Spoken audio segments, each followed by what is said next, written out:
السلام علیکم ناظرین، آپ میرا یوٹیوب چینل دیکھ رہے ہیں۔ میں شراز کاظمی۔ ناظرین، آج جس موضوع پر یہ ولاگ کیا جا رہا ہے وہ آج کل کا برننگ ایشو ہے اور ملک کے تقریباً ہر حلقے میں اس پر بات ہو رہی ہے۔ تقریباً ہر فیملی میں اس مسئلے کا کوئی نہ کوئی متاثرہ فرد ضرور موجود ہے۔ کرونا کی وجہ سے جہاں دنیا بھر میں ہر شعبہ متاثر ہوا ہے اور معمولات درہم برہم ہو کر رہ گئے ہیں، وہیں تعلیم کا شعبہ بھی بری طرح ڈسٹرب ہوا ہے۔ سکولز ہوں، کالجز ہوں یا یونیورسٹیز، نیشنل انسٹیٹیوشنز ہوں یا انٹرنیشنل انسٹیٹیوشنز، سب کے تعلیمی سال اور تعلیمی پلانز بری طرح سبوتاژ ہو گئے ہیں۔ بچوں کی پڑھائی بری طرح متاثر ہوئی ہے۔ اگرچہ اس سب کو مختلف طریقوں سے کنٹرول کرنے اور نقصان کو کم سے کم کرنے کی کوشش ضرور کی گئی ہے۔ پرائیویٹ سکولز، کالجز اور یونیورسٹیز میں آن لائن کلاسز کا آغاز کیا گیا۔ کچھ حد تک اس پروسیجر کو طلباء اور اساتذہ دونوں کی طرف سے سیریس بھی لیا گیا، لیکن بہت سی جگہوں پر اس کوشش کا بھی تماشا بنایا گیا۔ نہ تو طلباء سنجیدہ ہوئے اور نہ ہی اساتذہ کی طرف سے مخلصانہ انداز میں کوشش کی گئی۔ سرکاری سکولز میں تو آن لائن کلاسز بھی نہ ہونے کے برابر ہوئی ہیں۔ اس کی وجہ یہ تھی کہ کوئی کلیئر سچویشن سامنے تھی ہی نہیں۔ معلوم ہی نہیں تھا کہ کیا ہوگا، امتحانات ہوں گے بھی یا نہیں، بچوں کو اگلی کلاسز میں پروموٹ کیا جائے گا یا نہیں، اگر پروموٹ کیا جائے گا تو کیسے اور کیا طریقہ اپنایا جائے گا، کوئی طریقہ اپنایا بھی جائے گا یا بس ایسے ہی پروموشنز ہو جائیں گی، کچھ پتہ نہیں چل پا رہا تھا۔ ایک گو بگو کی کیفیت تھی۔ اور پھر ایسا ہی ہوا۔ پاکستان میں جو لوکل ایجوکیشن سسٹم تھا اس میں سب بچوں کو بنا امتحانات کے اگلی کلاسز میں پروموٹ کر دیا گیا، چاہے ان کی تعلیمی قابلیت تھی یا نہیں تھی، لیکن سب بچے اگلی کلاسز میں پہنچ گئے۔ ہو بھی شاید یہی سکتا تھا، اور کوئی راستہ بھی بظاہر نظر نہیں آ رہا تھا۔ چنانچہ یہی مناسب حل سامنے آیا اور حکومت نے اسے اپنا لیا۔ لیکن یہ تو پاکستان کا اندرونی معاملہ تھا جس میں پاکستان نے خود فیصلہ کرنا تھا، تو کر لیا۔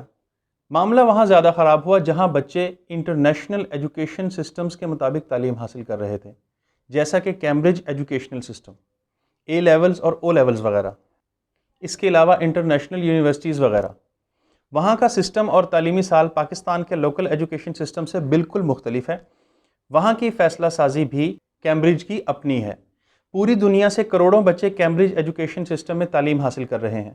پاکستان میں بھی لاکھوں بچے اسی سسٹم کے اندر انرولڈ ہیں اور ہر سال ان کی تعداد بڑھتی جا رہی ہے، کیونکہ یہ ایک انٹرنیشنل سسٹم ہے اور اس سسٹم سے فارغ التحصیل طلباء کو انٹرنیشنل یونیورسٹیز میں ایڈمیشن کے معاملے میں بہت ساری آسانیاں حاصل ہو جاتی ہیں۔ اس لیے اس سسٹم کو پاکستان میں بہت پذیرائی مل رہی ہے۔ یہ سسٹم پوری دنیا کے بچوں کے لیے ایک سال میں 2 مرتبہ امتحان دینے کا موقع فراہم کرتا ہے، ایک بار مئی جون میں اور دوسری بار اکتوبر نومبر میں۔ پوری دنیا میں بچے ایک ساتھ امتحانات میں انرول ہوتے ہیں۔ کیمبرج سسٹم امتحانات کو پوری دنیا کے حساب سے شیڈول کرتا ہے اور کسی بھی ایک ملک کی حالات کی وجہ سے اپنی پالیسی تبدیل نہیں کرتا۔ لیکن کرونا کی وبا ایسی آئی جو کسی ایک ملک تک محدود نہیں تھی، بلکہ اس آفت نے پوری دنیا کو ایک ساتھ اپنی لپیٹ میں لے لیا۔ حتیٰ کہ انگلینڈ بھی اس کووڈ سے بری طرح متاثر ہوا۔ اس طرح اس وبا کے عروج کا وقت بھی بالکل وہی تھا جس وقت کیمبرج کے امتحانات ہونے تھے، یعنی مئی اور جون کے مہینے میں کرونا پوری دنیا میں عروج پر تھا۔ روزانہ کی بنیاد پر اس آفت سے مرنے والوں کی تعداد ہزاروں میں تھی اور دن بہ دن تعداد بڑھتی جا رہی تھی۔ ایسے میں اس وبا کو روکنے اور اس کی شدت کو کم کرنے کے لیے لاک ڈاؤن کی پالیسی اپنائی گئی اور ملک کے ملک آن کی آن میں بند کر دیے گئے۔ روزگار بند، سکول بند، کاروبار بند، نظام زندگی تقریباً مفلوج ہو کر رہ گیا تھا۔ تو ایسی صورت میں پوری دنیا میں کیمبرج کے امتحانات کیسے منعقد ہو سکتے تھے؟ چنانچہ وہ بھی ملتوی کر دیے گئے۔ مگر یہاں سے ہی اصل مسئلے کا آغاز ہوا۔ کروڑوں طلباء جو کیمبرج کے سسٹم سے وابستہ تھے، ان کے ایجوکیشنل فیوچر پر ایک سوالیہ نشان لگ گیا کہ اب کیا ہوگا اور کیسے ہوگا۔ اب اس حوالے سے چند آپشنز دستیاب تھیں، لیکن ہر آپشن کے ساتھ ایک قباحت جڑی ہوئی تھی، ایک پرابلم جڑی ہوئی تھی۔ ایک آپشن تو یہ تھی کہ سب طلباء کو ہی پروموٹ کر دیا جائے بنا کسی امتحان کے، لیکن اگر تو سب کو ہی پاکستان، ہندوستان اور دیگر ممالک کے اندرونی سسٹمز کی طرح پروموٹ کر دیا جاتا تو اس سے کیمبرج اور لوکل سسٹمز میں کوئی فرق نہ رہ جاتا۔